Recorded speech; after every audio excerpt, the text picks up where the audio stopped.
This begins the first of 3 weeks of flight operations for our new equipment training and fielding for the Shadow version 2 unmanned aerial system. This training is important for a number of reasons, but one is going to be to help us maintain the most technologically advanced assets in the Army. 4-6 Heavy Attack Reconnaissance Squadron is the first unit in the Army to have both AH-64 Echo model helicopters, the newest version, also with the newest version of Shadow. With those software changes, it affords the opportunity to link what we see in the unmanned aerial system directly into the Apache Attack helicopter so that they can gain better situational awareness in near real-time video.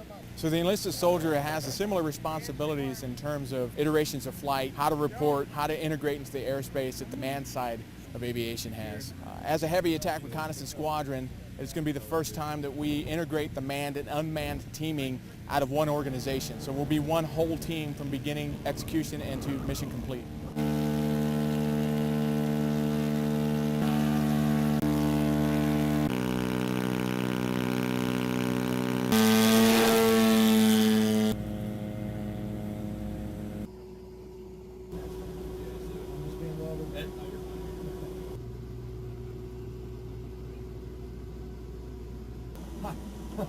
All right, go ahead and hit the drop down again. Right where it said